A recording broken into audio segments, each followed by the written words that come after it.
Before I start my message, can you please say to your neighbor or high five to your neighbor, I am good. Sabi mo, I am good. I am good, I am good. Come on, high five. I am good because you were here. Ayan, you feel nice, no? So bakit mga nakapula? Why most of you are wearing red? May I personally greet you po, ano? Happy Hearts Day. This coming February 14, Saint Valentine. So mabili na naman ng mga flowers and cards. Don't forget. So because it's Valentine's, or we call it Hearts Day, Saint Valentine, we're gonna study about what true love is, or what is true love. How many among you are excited to study love? Parang wala Parang wala kayo excited Parang ayaw nyo na pag-usapan yung gusto nyo pag-usapan spiritual warfare? Let's go to warfare. Okay, for this month, we're gonna talk about love. And most of you, are you in love? Can you raise up your hands? You're gonna say, Pastor, I'm a loving guy. Come on, pwede ba? Loving ba kayo? Are you loving? Nako, wala yatang loving. Are you loving? Amen. So for today, we're gonna study how to grow our love. Gusto niyo pa ba yan? Madagdagan? And I pray na hindi tayo lalabas sa building na to na hindi nadadagdagan yung pag-ibig natin. When I say nadadagdagan, we're gonna add up. It means maturing love. Gonna mature. No? You want this church to grow? Gusto ba natin mag-grow yung church na to? One requirement. No? Isa lang ang kailangan natin. Kailangan ba lahat matatalino na nandito? Lahat kabisado yung Word of God? Kailangan ba ganon? Kailangan ba dress to kill lahat tayo? Yung may requirements sa heaven. One thing I know, the church will grow if we are loving. No? A loving church is a growing church. Now, we are called the disciples of love. So last week, we studied about Kesed. Who among you still remember? Kesed, Ahaba, Philos, and Agape. Who can memorize? Teacher earlier, we're gonna give you $10. Kesed. Kesed means loyal. Are you loyal? Ahava is a caring love. Philos means familiar love or kindness. Agape is the divine love. Yeah? And I still continue to research. How about the storge or storge kind of love? It is the parental kind of love. And all those love, God created it. Lahat ng love na yon, si Lord ang may akda because God is love. And one popular for every one of you, I know you know this. How about the eros kind of love? The romantic love. Are you still in romantic love with your wife? Eros means erotic. Kung gusto nyo pa, sexual love. Amen? Alam nyo, first of all, we start, di ba? Maybe some of you start physical attraction on your wife or on your husband. A romantic kind of love. Sino nag-start ng ganon? Naging crush mo muna yung wife mo. O naging crush mo muna yung husband mo. No? It's the eros kind of love. It's a romantic and sexual love. It's only exclusive. Sa romantic, syempre, pag may asawa ka na, you should be loyal. Ang mga seryoso talaga kayo. Loyal ba kayo sa mga asawa niyo? Who among you have a married life here? Who among you are married? Okay, married. Raise your hand. Oh, are you happy that you're married? Galing kayo sumagot. Nandiyan asawa niyo. Are you happy? Come on, be honest. Are you happy? Who among you here are single? Pwede mo sumigaw yung single? Woo! On this congregation, most of our are married now. So, eros kind of love and story kind of love. But the greatest of that is the agape kind of love. This is focused more on the giver, not the taker. Agape kind of love is God Himself. Sabi ng Bible, God is love. God is love and you cannot take it away from our Lord. Okay, siya lang ang kayang magbigay nun. Agape kind of love, it is unconditional. I love you even if. Hindi yung I love you because of you are pretty, because you're smart. I love you because you have a character, because you have a personality. Diba? You love because of unconditional love.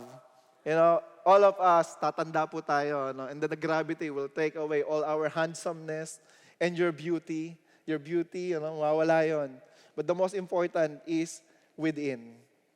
Because love comes from within. Okay? So who among you play here? He loves me not. When you're in high school. Kalaro ba kayo yan? Is this true love? Kung ano yung huling petals doon, love ako na to. Crush mo, di ba? He loves me not. Yung dulo, he loves me not. Kakalahatiin mo yung yung kakalahatiin mo, you're cheating. Oh, she loves me. Ayos. Cheating. How about the flames? Did you play while waiting for your teacher? Flames. Flames stands for F4. Tignan niya natin, naalala ko na may F4. May F4 na yan, Namatayan talaga kami dyan, mag-iitim talaga ako ng F4, F stands for friends. L, A, angry. M, married. E, S, sweetheart or soulmate. Kamsado. Ilang mga crush nyo? How many of your crush na tinry mo yan? Crush mo. But for today, we're gonna study, I hope you remember yung tinuro ni Teacher Arlene because that is so profound. Yung mga ahava, yung mga kesed, istorye, agape, eros, all of those love, God is the author of that because God is love. And all of those kind of love is very good for every one of us. Okay? Pero yung eros nun, siguraduhin mo. Na asawa mo lang ibibigay yun. That is a romantic kind of love. That is sexual kind of love. Okay ba yan? Parang pastor, okay na ako dyan. Hindi, pastor, you know what? I am agape. I love everybody. I love everyone. I'm married, but I love everyone. Yung kapitbahay namin, si Bathsheba, I love her. Gabi-gabi naliligo dun sa labas ng bahay namin. Okay. So eros is more on physical attraction. And most of us, we fall on this. Physical attraction. Come on, being honest. You love your wife, she's so pretty, she's so maganda. Sa lalaki naman, kasi meron kaming 1-pack. Dati 6-pack, now we have 1 solid pack. But all of those, we fall on that kind of love. Ba't ba gumaganon ako? Talaga ako na Asian novela na yan. Di na talaga ako makabubod sa F4. So, you know what? The Bible give us a definition of what is love. What is love? Para tayo nasa youth camp. Sabi ko, parang youth camp to. Kasi ang babata ng mga nandito young at heart. So the Bible gives us a clear and defined and profound meaning. Ano ba talaga yung love? And you can find it in 1 Corinthians chapter 13, verse 4 to 8, that this is love. Love is patient. Love is kind. It does not envy. It does not boast. It is not proud. It does not dishonor others. It is not self-seeking. It is not easily angered. It keeps no record of wrongs. Love does not delight in evil, but rejoices with the truth. It always protects, always trusts, always hopes, always perseveres. Love never fails. Love never fails. And now, what love is not. So, if we can define what is love, pag-aralan muna natin, what love is not. Ano ba yung hindi pag-ibig? Kaya ang bilis ng PowerPoint, nasa na ba? Okay. So, love, what love is not is, it does not envy. It does not envy. Ano ba yung envy sa Tagalog? Sino makapag-translate? Inggit. Hindi doon naiinggit yung love. Or jealous yung iba, How many of you remember Joseph brother envied at him? The story of Joseph the dreamer. Diba? 11 brothers, diba? They're envied kasi he got a dream. Tulog ng tulog, he got a dream. And the dream is the sun, moon, and stars is bowing on him.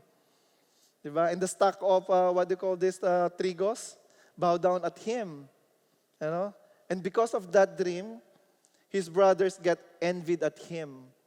And you know what did the father of Joseph do? Because he gave sandals, gave a robe. The other brothers, they didn't give.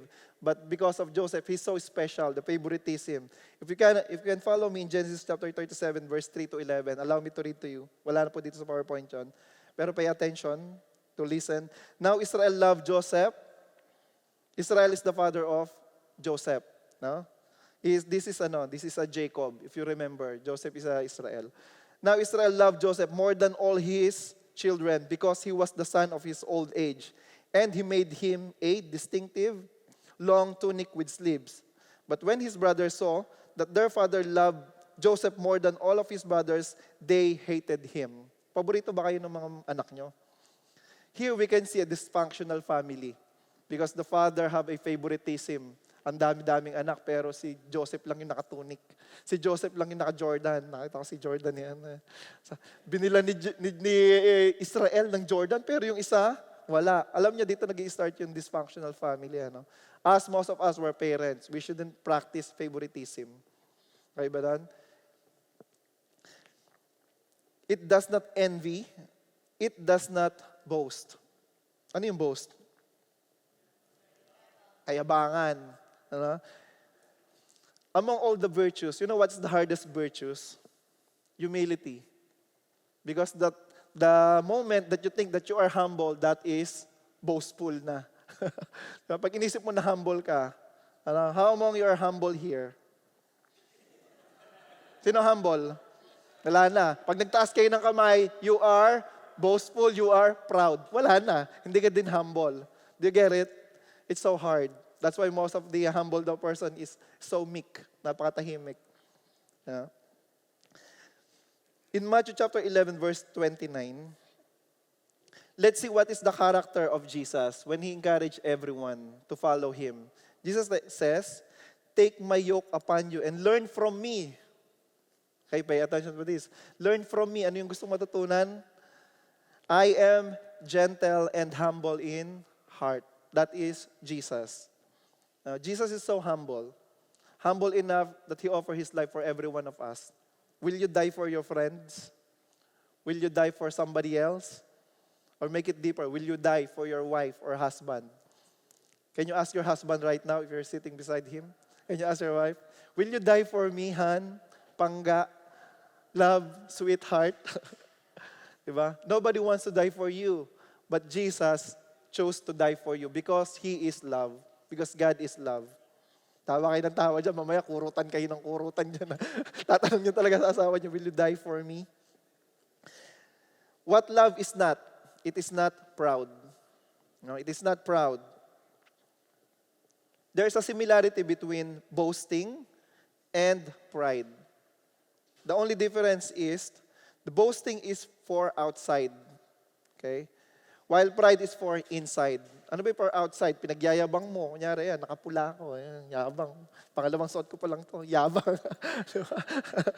Yabang. Ayan. Inside naman, na sample, oh, I study PhD. Ano? I study this a lot. No, you're being arrogant inside. Ano? And arrogant, you know what? When you follow Jesus Christ as Lord and personal Savior, ano, sometimes there's a trap for the knowledge because you want to learn a lot.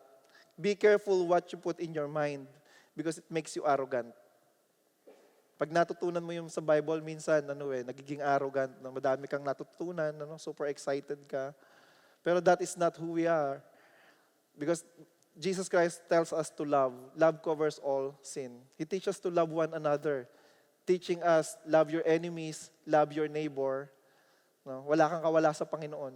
Kaya pag yung asawa mo, kaaway mo, remind her, uy, love your neighbor. Hindi ako neighbor ngayon. Uy, love your enemy. Wala. Pag naging Christian ka, there's only one option, forgive. Okay ba doon? Handa ba kayo mag-forgive? Sometimes we have a trap in forgiveness. And how long? 3 days, pastor. 3 days. I'm gonna forgive him for 3 days. I'm not gonna talk to him. Cold treatment. Sana wala ng 3 days. Sana mabilis na lang. Katulad ng 1 Corinthians 1:9. Pag nag-ask tayo ng forgiveness sa Lord, alam niyo po ba, immediate yung forgiveness ng Panginoon? The Lord will not tell us, 3 days, I'm gonna forgive you. Wait for it. 5 days before I forgive you. But you know what? We are aiming for the goal. The goal is to have a Christ-likeness character. And Christ-likeness, if you ask forgiveness, 3 days. No? You want to imitate Christ? No, dapat mabilis yung forgiveness. Okay ba doon? Handa ba kayo magpatawad ng mabilisan? Ano? Parang hindi kayo kumbinsido, parang hindi. Kaaway lang namin pastor kanina eh. Kanina, kaya galing namin na encounter, malilate na kami. Nag-away na kami. Ganun eh. Ano? Minsan, ang pinag-awayan lang, spoon and fork. Minsan, pinag-awayan lang, taas mo naman kasi yung sa toilet bowl pag iihi ka. Ano? Retaliation eh. Ikaw naman kasi pag iihi ka, ibababa mo. It's both. Alam niyo ba yun? It's both. Kasi naman ito, pinag-awayan namin ni Ella yun eh. No? Siguro first year ng pagsasama namin ni Ella. No? Sabi ni Ella ganun. Pag naman iihi ka, tataas mo. Kasi daw medyo may mga tuldok-tuldok na pinag-ihihan. No? Kaya may taas mo. Nadalas. Sabi ko, ako na nga, dalang. Ikaw naman ako, pag iihi ka, ihing-ihi na ako, ibababa mo. Ibababa ko pa yun. Alam niyo, tabla lang, di ba? Pero dapat takpan nyo na lang. Quits na yon. Pag tinakpan nyo yon, di ba? Pag iihiin lalaki, punasan nyo naman. Okay ba doon? Simple lang yung pinag-aawayan. Kung nanonood kayo ng, what's that movie? Pinanood natin mama, sa Toronto. Maple Leafs. Grabe, no? How many of you remember the Maple Leafs? Di ba? Kung saan nakarating yung pinag-awayan lang, yung ihi lang na, ganun eh. Hanggang nauwi sa pinakamalalim na awayan. Bakit ba tayo napunta doon?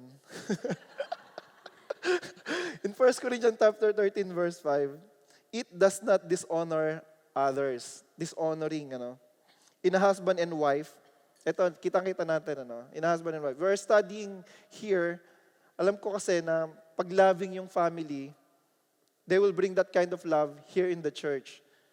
If you have a loving family, we will have a loving church. If we have a loving church, we will have a loving community. If we have a loving community, we will have a loving nation. Parang love, napaka-love ko. Parang gusto ko spiritual warfare ang ituro. Di ba? All of us, if we have a loving church, one requirement, are you a disciple of love? And it covers forgiveness. It covers patience later on. Minsan, we can dishonor our husband or wife. Napapansin niyo ba yun? Yung away minsan nag-i-start lang sa family.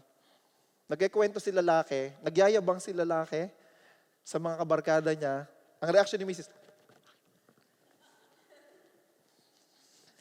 Nagkikwento si lalaki, naka-face down dito kasama si wife. Ganito yung reaction ng babae. That is dishonoring your husband.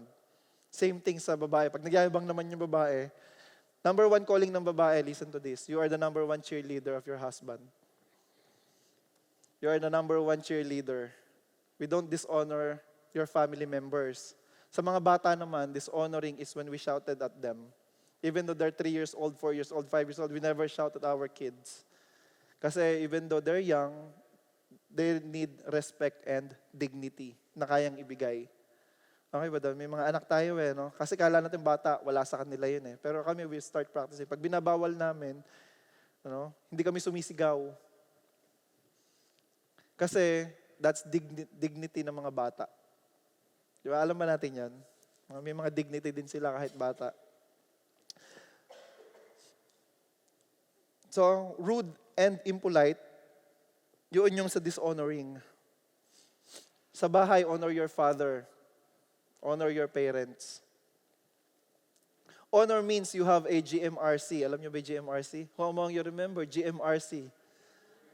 Good manners and right conduct. Palakpakan niyo nga sarili niyo. Meron ka bang GMRC on honoring? GMRC. Pag kumakain, basic, no cellphone in the table. That is dishonoring sa kaharap mo. Naintindihan niyo po ba yun? Kahit nakatalikod, kasi nag-research din ako, kahit nakatalikod siya na ganyan, pag nasa table, when you're eating with your family members, no cellphone. Kasi ibig sabihin, pag tumunog yun, mas may importante pa sa kasama mo dun sa table, and that is your family. I heard a lot of preachers, when they were with their family, yung phone nila, nakatago na, nakalayo na. Especially if you're a pastor, kasi hating gabi, may emergency pa, yung mga ganon. In Matthew chapter 15, verse 4, for God said, honor your father and mother. He who speaks evil of father or mother is to be put to death. Grabe. Ganun pala nung araw. Pag dishonor mo yung parents mo, stone to death ka. Ngayon, panoorin natin. Tignan natin sa TikTok yung mga bata kung paano disrespectful yung ginagawa sa mga magulang. Di ba? Puro stone to death, ganun kalupit nun. And in Exodus chapter 20, verse 12, honor your father and your mother so that you may live along in the land the Lord your God is giving you. What love is not? It is not self-seeking. Ito, usong-uso to dati, ano? Magbe-break tayo, hanapin ko muna yung sarili ko. I need space. Nox, high school high school alibi, I need space. Pero totoo na-turn off na pala sa'yo. Di ba? Selfish, Ang kabaligtaran nito, self-seeking, selfish. O meron dito yung mga kakain na mag-asawa, di ba? Hindi mo ako inintay. Alam mo ba, alas 12 na ng gabi, hindi mo pa ako inintay kumain. Pag ganun, is your wife talagang concerned ba or manipulative? Kasi may mga ganun di ba? Na hindi ako kakain. Hungers talaga. Hanggang di umuwi ka ng bahay. Pag uwi ng bahay ng lalaki, naaway. Sana kumain ka na lang. Kaysa nag-away kayo. Tama ba? O kaya sa umaga naman. No? Yung isa magigising, 5 in the morning. Yung isa, 9 in the morning. Sino mag-give way? Who will give way? The husband or the wife? No? Simple lang. No? Keep your peace in your house. Kung alas 5, if you're hungry, kumain ka na. E di hayaan mo siya na 9 siya kumain. At least, merong peace sa bahay nyo. Remember, Jesus is the Prince of Peace. Kaysa sabay kayong kumain, yung pinag-adobong, pinagtalunan. Naintindihan nyo ba? Kasi mga bago mag-asawa, ganun Alas 12 na. Anong oras ba tayo kakain? 12 or 2? Maganda na sabay kumakain. I'm not saying na hindi maganda sabay kumakain. Pero kung lagi naman yun yung pinag-aawayan ng mag-asawa, it's better to settle at peace.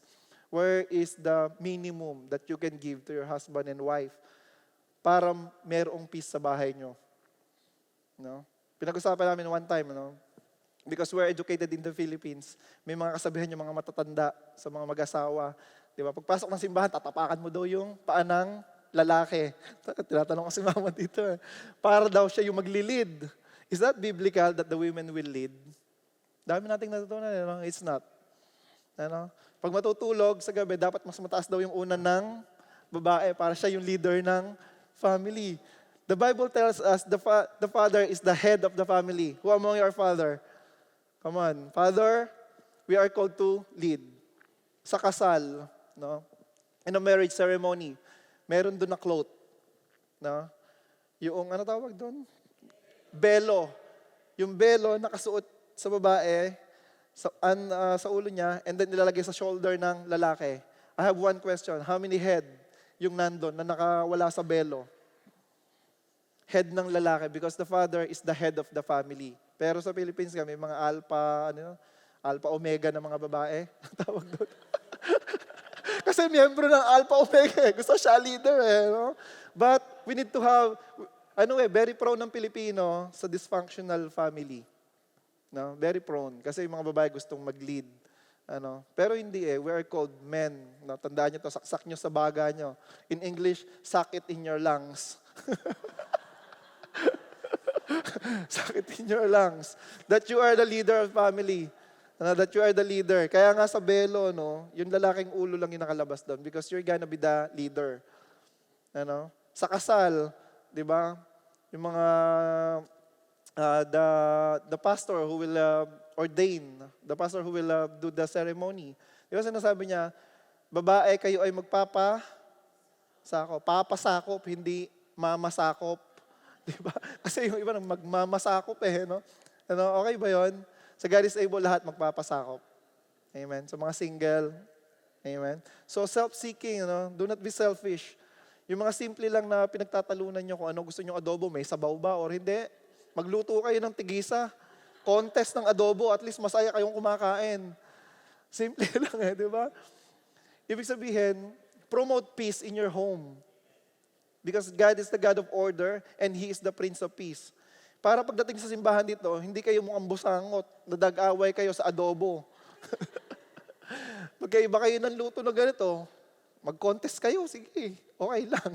At least, at peace kayo, hindi kayo natitisod sa bawat isa. Okay ba doon? Kasi yung marriage, as far as I know, this is to enjoy, not to endure. But in marriage, there is an adjustment period. Yung iba, 50 years ng kasal, hindi pa nakakapag-adjust, grabe naman. Hindi nyo pa rin natatapos yung adobo nyo kung may sabaw kayo or tuyo. Di ba?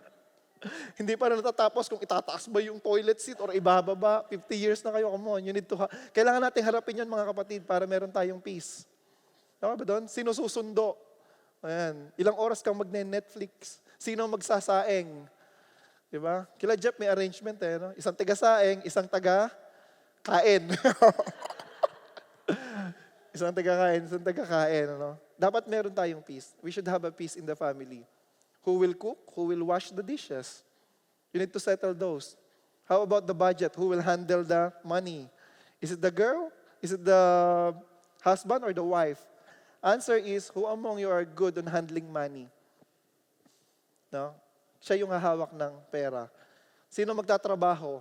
Workshop, di ba? The other one will work, and the partner is shopping. Easy, di ba? Work hard si mister, si babae, shopping. Meron bang ganun dito? Nako, marami daw. Parang nadinig ako marami. Sana magbago, ano? So we need to promote peace. Because pag walang peace, di ba, ang hirap maglingkod sa Lord. Maglilingkod ka sa Lord, you're gonna serve the Lord, pupunta kayo sa church, imagine ninyo, yung mga kasama niyo, mga nakaganon. Kala mo, galit sa'yo, nung pala, galit sa asawa. kasi gagayak na lang, nag-aaway pa. Di ba? Okay ba doon? Para pag pumunta dito sa simbahan, masaya lahat. What love is not? Easily angered. It is not irritable, magagalitin, no? Nagdadabog, nag-i-ignore, resentful, sama ng loob. No? It not easily angered, habaan natin yung patience natin. Mabilis ka bang ma-provoke? No? You should know the love language. No? If your love language is physical touch, and then kinurot mo yung asawa mo, nako. Hindi mo na nga siya niyayakap, kinurot mo pa, and his love language is physical touch. What is the reaction? Incredible hook yun. Sinabihan mo na lang sana siya ng masasakit. Kasi hindi naman yan yung love language niya. It won't affect him. Because that is not his love language. But if you know your husband's love language, physical touch, wag mo nang kurutin, wag mo nang sipain, wag mo nang tadyakan. Sabihan mo na lang, okay lang eh. No? Pero how about baligtad? Ano? The love language of your partner is appreciation, words of affirmation. Tapos tinadyakan mo, okay lang, matagal matrigger yun. Kasi hindi naman yun yung love language niya eh. Ano? Pero pag sinabihan mo ng masakit, ng baho ng hininga mo, sigurado yun. Triggered. How many of you have weaknesses? Alam niyo ba yung weaknesses niyo? Kung alam niyo yung love language niyo, alam niyo yung weaknesses niyo. No? Gawin mo na lahat to, wag lang to, na love language niya. Para hindi na easily angered. Overly sensitive, easily angered, overly sensitive, maramdamin. Valentine's ngayon, ba't hindi niya ako nabilhan ng bulaklak? Mabuti pa yung patay, may bulaklak. Ako buhay, wala. Love language mo, gift, no? Mabuti pa yung pera, di ba? May tao, ako tao, walang pera. Tayo mo hugot eh, no? Valentine's Day na to, ano? Walang maramdamin, walang matampuhin. Okay? It keeps no record of wrongs. Eto, sino magaling manumbat? No? Away nyo nung 2 years ago, nabulatlat pa. Ano? Nabulatlat pa dahil hindi mo siya kinuhanan ng tubig. Hindi mo siya pinagtimpla ng kape. No?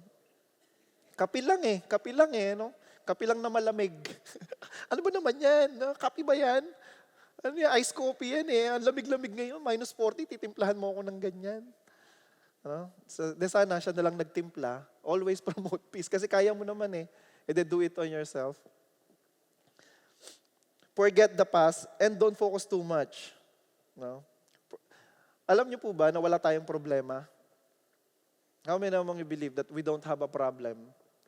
Kung iisipin mo lang ngayon, wala kang problema. Ngayon, nakaupo kayo dyan, may problema ba kayo? Wala kayong problema yan, di ba? May problema ba kayo? Heart talk. Being honest. Do you have a problem right now? O iniisip mo, dapat 11:30, pastor, tapos ka dyan sa pinagagawa mo. Di ba? Most of you don't have a problem right now. Saan nanggagaling ang problem? In your past. Kapangalan ng ex mo, yung pinapanood natin sa Netflix, lipat mo na nga ng channel yan, naaalala mo lang yung ex mo. Pambihira naman. Kung ang pangalan mo, Ryan, edi ang daming pangalan. De La Cruz ang apelido niyan. De La Cruz ang apelido mo. Yung lalaki dyan, yung babae dyan, De La Cruz. Naaalala mo, lipat mo na nga. Di ba? Naaalala pa eh. The problem is always derived from the past. And also in the future. It's also in the future. But right now, kaya sabi ng Panginoong Jesus, yung ang iisipin lang natin is for today. Let tomorrow take care of itself. Because right now, you don't have a problem. Mamaya, paglabas nyo, saan kaya ako sasakay, malamig? Ano kaya ulam namin? Ininit na kaya ni Sister Camille yung ulam namin mamaya? Si Peter. Right? Sa Panginoon, alam nyo po, pag nasa presensya tayo ng Lord, walang problema. Kahapon, during encounter, may problema ba? Wala. Kakaproblema lang pag future, bukas may pasok. Yung problema na yun. It keeps no record of wrong. Sa Bible, in 1 Corinthians chapter 13, verse 3 to 8, meron dito, 2 is define what is love. There's 2. And the remaining 8, it is what love is not. Ang dami, parang hindi balance eh. What love is and what love is not, sa mga in-enumerate natin kanina. So now, let's gonna study what love is. Love is patient. And love is kind. Okay, love is patient and love is kind. The Greek word for patient derived from Greek word makros, meaning long, and thumos, meaning temper or passion. In layman's term, patience means long suffering. Pag kinasal daw, hindi lang wedding ring yung binibigay sa asawa. Totoo ba yan? Kasama yung suffer ring. When you get married, it's not only wedding ring. Together is the suffer ring. Totoo ba yun? In Colossians chapter 3, verse 13, bear with each other and forgive one another. If any of you has a grievance against someone, forgive as the Lord forgive you.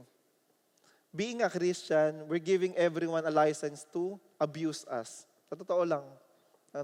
Kasi as true Christian, hindi ka pwedeng mag-revenge. Hayaan mong si Lord. Di ba yun yung turo sa Bible? Let the revenge hold, pagpaubaya natin sa Lord yung revenge. And being patient, in our life, we will meet difficult people. Who are these difficult people? Tignan nyo nga kung nandito kayo. Di ba may mga mahirap pakisamahan na tao? Di ba? Kailangan gumana yung patient natin because love is patient, love is kind. It is easy. If someone is nice to you, it is easy being patient and being kind to them. How about difficult people? Number 1, mad person. Laging galit. Pinagtimpla mo na ng kape, galit pa rin. Di ba? Pinagluto mo na, galit pa rin. Ginawa mo na ng favor, galit pa rin. Di ba? These people is hard to love. But we are called to love. Number 2, talkative. Nako, sino kaya talkative? Lahat ng topic, meron siyang alam.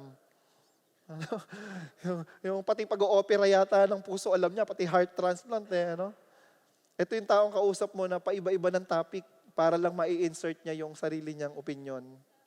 Nag-uusap kayo ng apple, biglang napunta sa baka usapan nyo. Mag-apple picking tayo. Alam mo, masarap yung pagkain doon na Diba? Talkative people, difficult. Number 3, negative people, always complaining. Ayan, si sadness. Pagkausap mo, reklamo ng reklamo sa buhay, wala ka nang ibang nadinig kundi reklamo. Di ba kaya mong mahalin yan? Number 4, proud. Habang tumatagal po tayo, being a Christian, dumadami yung natututunan natin sa Bible. At be careful, kasi what we learn makes us arrogant. Knowledge makes us arrogant. And being knowledgeable sa Bible it doesn't mean that you are matured as a follower of Christ. Kahit makabisado mo to, it doesn't mean that you are saved. It doesn't mean that you are matured. Because the maturity that the Lord wants is your heart, is love. When we read the Bible, this is all informations, Word of God. But if you don't apply it, it's meaningless. It's meaningless. When you love the Lord your God, it's not only on your mouth. This is not a lip service, but it's always derived from your heart. How many of you remember the first king of Israel? Saul, and then after is David. No? Saul is chosen by the people because he is tall, he's handsome, no? He looks like a warrior, pero farmer yun eh. Di ba? But the one that chose God is David. And the Lord rebuked Samuel. Sabi ni Lord kay Samuel, you know Samuel, now people look on the outward appearance, but I, the Lord, look on the heart. Alam niyo kung ilang taon si David noon? Youngster. No? Teenager. And how many years he needs to be patient para maging king? It takes 20 years before King David become a king. And what happened on those 20 years? David met all of the difficult people. No? Tinrain muna siya ng Panginoon. So true love is a choice, commitment, and an action word. When you love, there is always an action. In 1 Corinthians chapter 13, verse 4, love is patient, love is kind. Can you remember the story of Abraham concerning Sodom and Gomorrah? The Lord wants to destroy Sodom and Gomorrah. But here is Abraham. Appealing to the Lord. Sabi niya, God, di ba, will you still destroy Sodom and Gomorrah? If there is only 50 righteous people, will you destroy Sodom and Gomorrah? Sabi ng Lord, no, I will not destroy Sodom and Gomorrah because of that 50 righteous people. How about 45? No, I will not destroy. How about 40? Sabi ng Abraham alam mo Lord, mapangahas ako no? Pwede mo magtanong pa. Pero alam niyo po, the real intent of Abraham there is 10. Inumpisahan niya lang sa 50, pero ang nasa puso niya talaga is 10. Subukan mo natin. 50, I will not destroy it. 45, 40, 30, and 10. And then the Lord said, if there is 10 righteous people in Sodom and Gomorrah, I will not destroy it.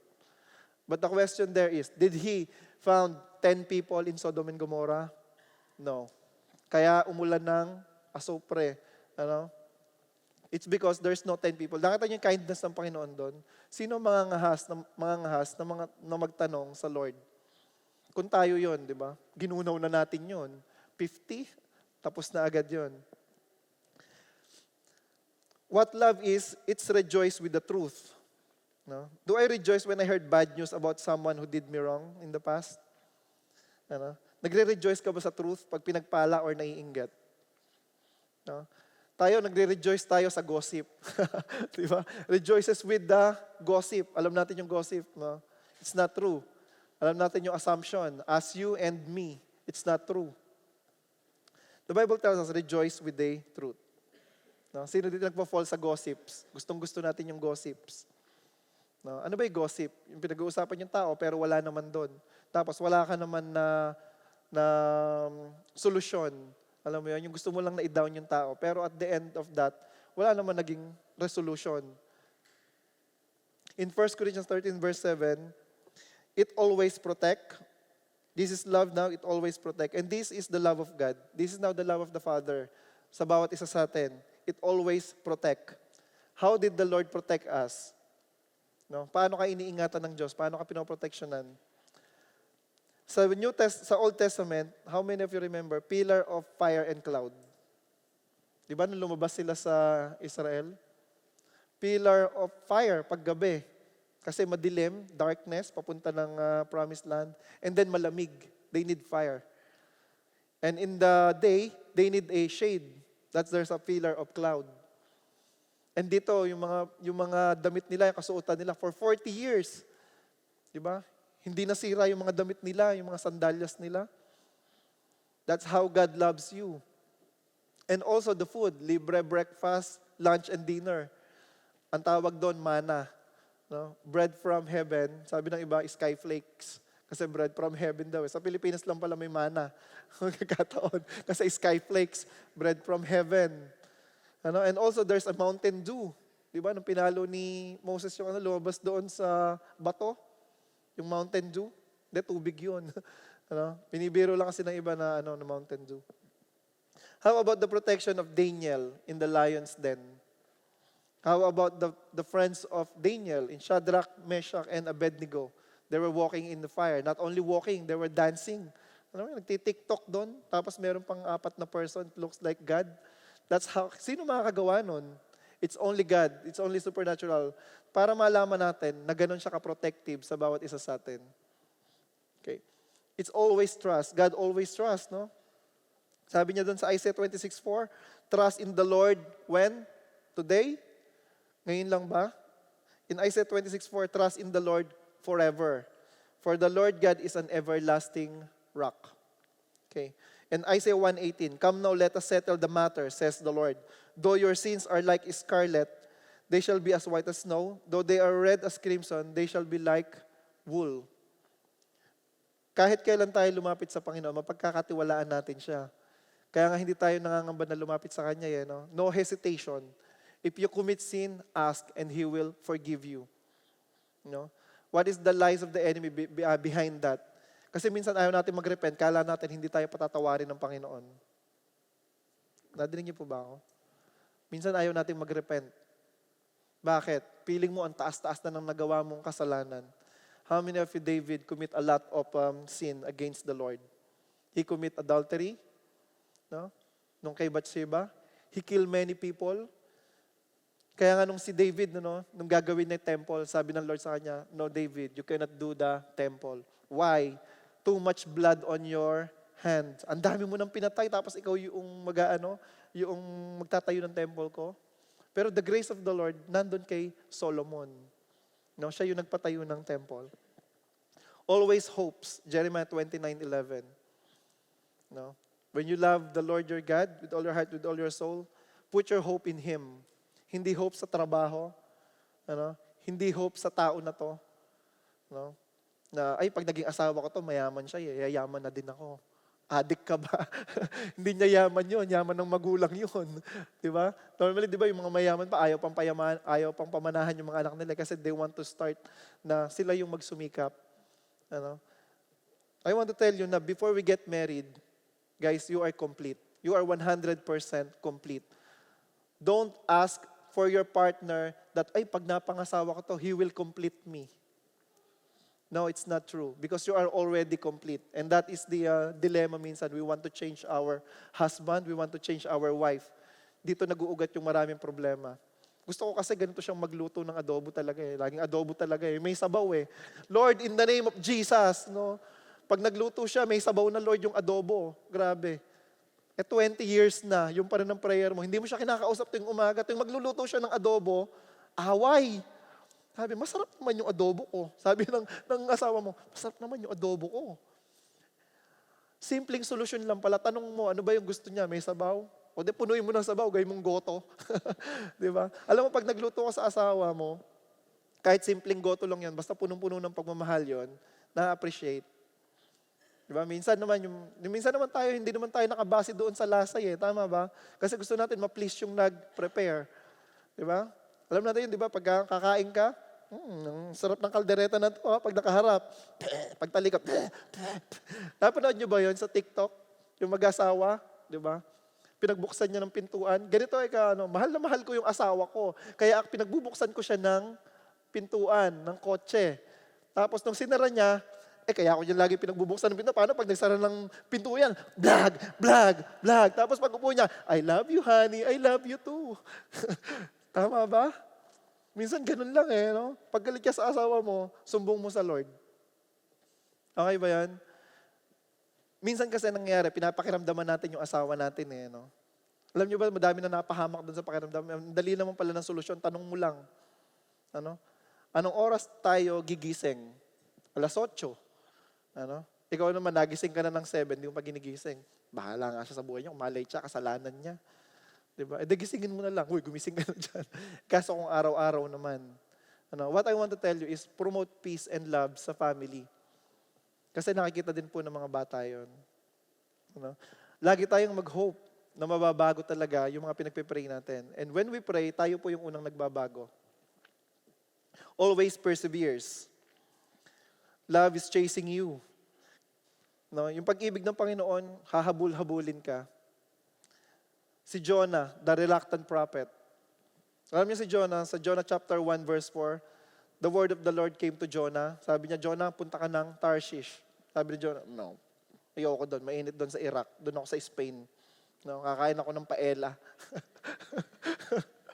Alam niyo ba yun? Pinapapunta ng Iraq si Jonah eh. Pumunta, Spain. Diba? Ayoko, no. No? Gusto mo pala mapunta ng Iraq, via submarine. So, kinain ng isda, iniluwa doon sa Iraq. Ganun din, nakalbo pa. Namayat pa kasi 3 days siya doon sa ano eh. Pero alam niyo, laging nahabol. And if you read the Jonah chapter 3, second time, the word of the Lord came to Jonah. Sa pag-ibig natin sa Panginoon, there's always second time. Not always. Kung mong remember, yung anak ni Aaron, si Ananias, tsaka sino po yan? Sapira? Hindi, bumagsak sa pera yun eh, si Sapira eh. Ano? Hindi, si Hophni and Phinehas ba? Tama ba? Hophni and Phinehas. Hophni and Phinehas, si Sapira doon sa New Testament yun eh. Si Sapira bumagsak sa paglilingkod sa Lord dahil sa Sapira. Kasi sabi niya, binigay namin lahat, Lord. Diba? Yung tinanong ni Peter, binigay niyo ba lahat? Yes, Lord. O nandun yung asawa mo eh, patay na, pero gumagalaw-galaw pa yung daliri na mga abutan mo. Bilisan mo, sabay na kayong mamatay, di ba? Who am I remember Peter? Big mouth Peter. No? I love you, Lord. No, 3 times. No? Tapos tumilaok yung KFC. Tilaok. Naalala ni Peter. Peter remembered, Jesus tell me that you're gonna deny him 3 times. But the Lord gives a opportunity again for Peter, because 3 times again he asked Jesus. Jesus asked him, "Do you love me?" And then 3 times again, Peter answered, "I love you." Okay. How about Paul, the Christian terrorist? Did God give Paul a chance, an opportunity to change his life? Yes. Ano? You cannot love others until you experience the love of God. Hindi mo kaya magpatawad, kapatid. You cannot forgive someone who hurt you so badly. And that name, gusto mo lang mabura sa dictionary, sa listahan ng name. But because you have the presence of God, because God showed you, He first loved you, God teaches how to love. Sabi ng Bible, He first loves us. Before we love Him, He first loves us. And then John 3:16, He gave the ultimate na love ng Panginoon para sa atin. In 1 John 3:16, this is how we know what love is. Alam nyo, parang coincidence. In John 3:16, for God so loved the world. Dagdagan mo lang yun ng 1, memory verse to. 1 John 3:16. This is how we know what love is. Jesus Christ laid down His life for us, and we ought to lay down our lives for our brothers and sisters. No? Sa church po na to, gusto ba natin lumago yung church? Gusto nyo ba yun, yung mga bakanting upuan dyan, para sa pamilya mo, para sa classmate mo, para sa coworker mo? No? We need to do is, we need to attract them. How do you attract them? How do you attract other people na maging Kristiyano? If they see that you are loved, if they feel that they are loved. Kaya nga yung loving church is always growing. 1 John 13:34-35, the Lord reminds us, love one another as I have loved you, so you must love one another. By this everyone will know that you are my disciples if you hate one another. If you love one another, that's the mark of discipleship. Love. And all of us, bunga tayo ng pag-ibig Lahat tayo, bunga tayo ng pag-ibig ng natin, ng nanay at tatay natin. Lahat po tayo is produkto, ng pag-ibig ng Lord. And if we want to grow this, tulong-tulong po tayo sa church. Minsan tinanong ko sa sarili ko, bakit nga ba gustong-gusto ko na magkaroon ng church, na loving church, vibrant church? Siyempre, tinanong ko sa sarili ko, sinagot ko na rin. Ganun lang yun Parang si Job, Tanong niya, sagot mo. Tinanong ko, Lord, bakit nga ba? Bakit? Kasi gusto ko, sabi ko, Lord, gusto ko, siyempre, inunok kay family ko, kasi gusto ko sila Juju, sila Bea, si Jad, may lalakihan sila na church na mapagmahal, na matetrain sila. Bakit pa? Para may pagdadalan ako sa mga kasama ko sa work. Para magkaroon ng kaligtasan sa kanila. Gusto nyo ba yon? Yung generations na mag-i-start, may lalaki dito yung simbahan. Sabi ni Pastor Donald, naalala ko to if you love me, help me. Tatandaan ba natin yan? Sinabi ni Pastor Donald, if you love me, help me. If you don't love me, give all the works to me hanggang mamatay ako. Sabi ni Pastor Donald. Ako mag-opening prayer, ako tutugtog, ako magpipreach, ako magigibing, di ba? Ako lahat. Para pag hindi lumago yung simbahan, kasalanan ko. Ganun eh. Grabe. Alam niyo po yung church, this is called the church is alive. This is the bride of Christ. Alam niyo po ba yan sa Bible? That the church is a bride of Christ. At kung yung bride of Christ, yun yung illustration ng Panginoong Jesus. At kung yung church is bride, ibig sabihin, super mahal. Sa mga lalaki, sino yung mahal mo? Ako mas mahal ko yung in-laws ko kaysa sa asawa ko. May ganun ba? Hindi no? Sa lalaki, kung meron ka man magmahal na babae, yun yung asawa mo. Higit sa nanay mo. Hindi pastor, nanay. Mas mahal ko yung nanay ko kaysa sa asawa ko. Mama's boy daw ang tawag doon Hindi no? Pag nag-asawa ka, ang nag-iisang babae na lang sa buhay mo is yung asawa mo. Same thing sa mga babae. Diba doon? So, love one another because this is the mark of disciple. So, in conclusion, our relationship with our family, relatives, friends, neighbor, should give God glory and reflects Christ's love. And by then, people will be attracted to Jesus and ready to follow Him with all their heart, soul, and mind. That's why, katulad pa ulit-ulit ko pa sinasabi, if we have a loving family, we promote peace sa family natin and we promote forgiveness. Kasi yung home, yun lang yung matatakbuhan ng kapamilya natin. Pag hindi na naniniwala yung mundo sa kanila, at least there is a home who they trust every member of the family. So tayo na po tayo. Pusin na natin to. Praise God, natatapos tayo ng 11:30. Ngayon may problema. 4 minutes na lang, sabi niya. So the Bible also tells us in Revelation chapter 2 verse 4. Alam niyo po yung Corinthian church, bago tayo magpunta doon. Sa Corinthian church, ito yon. The Corinthian church, this is a church that karamihan sa mga miyembro gifted, talented. Ang galing ng church na to. They all have the musicians, the preachers, the teachers, they all have anointing. One thing they forgot. Meron sa kanila nag-speaking in tongues. Meron sa kanila nagpa-prophesy. Sa encounter, tinalakay natin yun. That's the gift of the Spirit, di ba? Nag-speaking tongues. Imagine this church. Nag-speaking tongues, gifted musicians, gifted preachers, members, ang dami. One thing they forgot. Sa kanila sinabi, 1 Corinthians 13. The context of 1 Corinthians 13, 4-7-8, the context is this. Kahit gaano mo ka man kagaling, yung church na yan, kahit magagaling tumutugtog, magagaling man nagpipreach, but if you don't have love, kung walang love, it's meaningless. It's meaningless. Yung pinag-aralan natin, theology, doctrinal, lahat ng natutunan natin sa encounter, lahat ng natutunan natin, it doesn't mean anything kung walang love. Kasi meron ganito nagsasalita ka ng Bible, tapos masama ugali mo. Do you think people will be blessed sa buhay mo? Kaya sinasabi nila na tayo, pag nagmahal tayo, binibigyan natin ng lisensya yung iba na saktan tayo. Actually, use and abuse you. Use and abuse you. Kasi hindi mo kayang gumante. Ang kaya mo lang igante is mahalin sila. Even though you're hurting, you're leading. That is being a Christian. Ayaw mo na, pero dahil sa grasya ng Panginoon, nakikita mo kung gaano ka kamahal, diretso po yung paglilingkod. And yung church na yon, lagi nare-remind ni Paul, magagaling kayo, may gift of tongues kayo, di ba? One thing na nakalimutan nyo, may arrogant na sa inyo. And in Revelation, same thing, yung mga church, di ba, may mga church na sinabi dito. Pagdating sa Revelation chapter 2 verse 4, ang sabi ng Lord is, but one thing is against you. You forget your first love. As a worker ng simbahan, di ba, most of us volunteers, most of us leaders, we do the ministry. We do the ministry. We invite everyone. Come on, let's go on the GIA weekend. We're saying here, 60 leaders, Lord. We want 60 leaders. Yes, Lord. We want them to involve all the people that comes here, Lord. They're gonna involve, we're gonna train the leaders. But I have a question.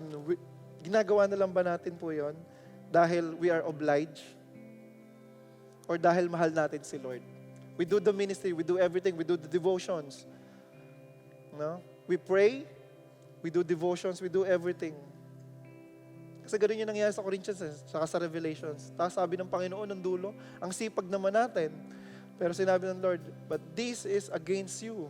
You forgot your first love. You forget me. Jesus is our first love. You forget me. And now, as we sing this song, no, recommitment sa Panginoon, Lord, nawala na ba yung pagmamahal ko sa'yo? Can you check my heart, Lord? No? And right now, Lord, can you align my heart? Medyo naliligaw ako, Panginoon. Ako pa rin ba? The first time that I'm being born again, nung tinanggap kita, ako pa rin ba yon? Yung umiiyak, Lord, nung tinanggap kita, I remember, God. No, ang galing kong mag-worship lead, ang galing kong tumugtog, ang galing kong mag-preach, ang galing kong mag-share ng Word of God. Pero ngayon, fast forward, 5 years, 10 years, are you still the same? Ikaw pa rin ba yung anak ng Diyos na sinabi niya na kung gaano kainit yung paglilingkod mo? Or nakalimutan mo na dahil sa dami ng ginagawa sa ministry? Or dahil sa ginagawa sa work? Now, I'm asking everyone, let's have a commitment sa Panginoon. Let's check our heart. As we sing this song, haranahin natin si Lord. Check natin yung heart natin, Lord. Am I still your son? Am I still your daughter, Lord? Awit tayo. Sige po, kausapin natin si Lord. I know the Lord wants to speak to you right now. Let's bring back, no, yung init ng paglilingkod natin sa Lord.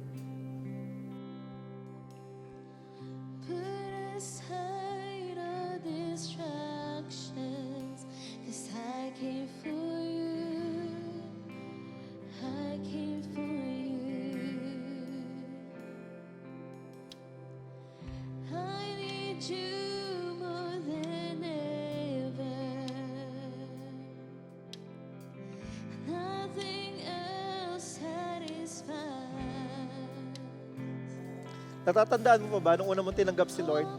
Maybe you're 16 years old that time, 17 years old, 25 years old, 30 years old. And in compare mo yung pagiging Kristiyano mo ngayon. Do you still have that fire?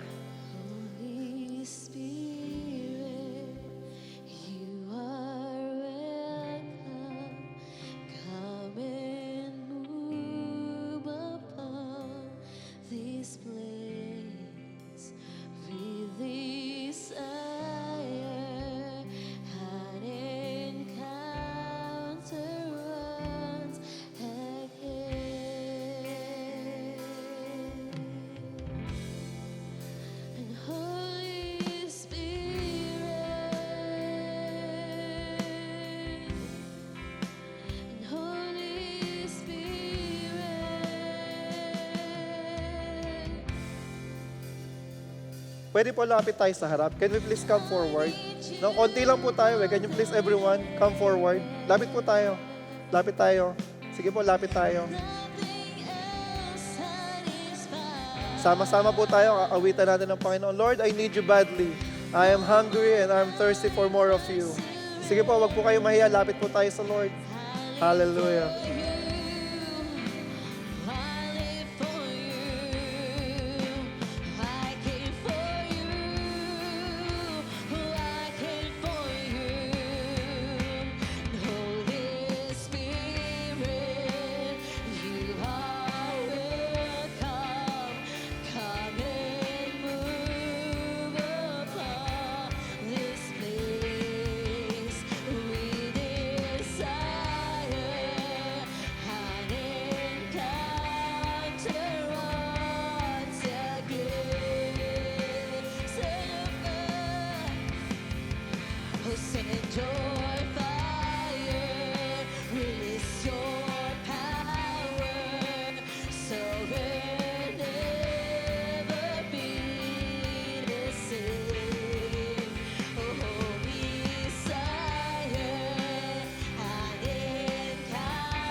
Hallelujah. Hallelujah, Lord. Hallelujah, Lord Jesus. Hallelujah. Hallelujah. Katulad po ng sinabi ko, I'll tell you later, no? Gusto ko pong alalahanin kung gaano kayo kainit nung tumanggap sa Panginoon. All of you, most of us po, tinanggap natin si Lord eh. Pwede ba mag-rewind tayo ng konti nung tinanggap natin si Lord? Ano yung ginagawa mo nung mga panahon na tinanggap mo si Lord? Diba napakainit mo sa Panginoon? Lahat ng mga kausap mo, lahat ng mga katabi mo, sinesharean mo ng Word of God. Yung devotions, hindi mo lang siya ginagawa ting umaga. Yung Bible, maybe inuunan mo siya. Pag kumanta ka sa Lord, taas ang kamay mo. Yun tayo nung tumanggap tayo sa Lord. And alam nyo, gustong gawin ng Panginoon, He wants to restore, He wants to bring you back sa presensya niya, sa init ng paglilingkod mo. Gusto nyo po ba yun? Nung makanumbalik, yung reviving fire ng Panginoon, yung init mo noon, nung kabataan mo, di ba? Yung init mo noon, nung tinanggap mo si Lord. Eto kayo, volunteer ka ng volunteer, di ba? Pero, habang tumatagal, kinain ng sistema, super busy, wala ng time sa Panginoon. Now, I want you po na focus tayo sa Lord. Lord, pwede ba sabihin mo, Lord, gusto ko ibalik mo yung ako dati, yung init ng paglilingkod ko sa'yo. Yung lagi kitang inuuna. Yung lagi kitang ipinagmamalaki sa mga kaibigan ko. Yung hindi ako nahihiya na natatakot na makita ng ibang tao that I am a follower of you. And also, Lord, forgive me ano man yung mga pagkukulang ko ngayon. Ano man yung nagawa ko, Panginoon. Come on, Sabi ng Panginoon, lambutan natin yung puso natin sa battle, Panginoon. Sa gagawin mo, Panginoon, sa the rest of the weekend namin, Lord God. But from now on, Lord, we can rest assured, hallelujah, that we are in your presence. And maraming salamat dahil sinasamahan mo kami sa battle, sa digmaan ng buhay namin. Lord, we thank you. We glorify you. At ang lahat ng anak ng Diyos, are you ready for this? If you are the son of God, if you're the daughter of God, are you gonna sing and shout? Hallelujah. You're gonna shout. Hallelujah. You're gonna shout. Hallelujah. Amen. Are you ready? I'm gonna count in 5. Okay? You're gonna give your best shout offering para sa Panginoon. Your shout of victory. Isisigaw mo sa Panginoon in the count of 5. Ano man yung gusto mong sabihin. You gotta thank God. Shout of praise. Voice of triumph. Are you ready? Prepare your hearts. Sabi na ba you'll never be the same. You will receive what you ask for because I am your God. Amen? So in 5, are you ready to shout? In 4, prepare your hearts. Come on. Shake your body. Shake your hands. In 3, woo! Anointing, fall on us. 2, come on, church, celebrate. Celebrate, Jesus is alive. And 1, shout of praise. Yes, woo! Come on, jump, jump, jump, jump, jump. Woo! Yes, King of Kings and Lord of Lords. Victory, victory, victory. Thank you, Lord. Thank you, Jesus. Hallelujah. Praise God. Praise God. Are you happy? Na-enjoy niyo ba yung presensya ng Panginoon? Nag-uumapaw na pasalamat yan. Sabay-sabay tayo, awit tayo, shout of victory para sa Panginoon. Not only He saves you, but also He will be with you forever. Yes, sayaw po tayo sa Lord.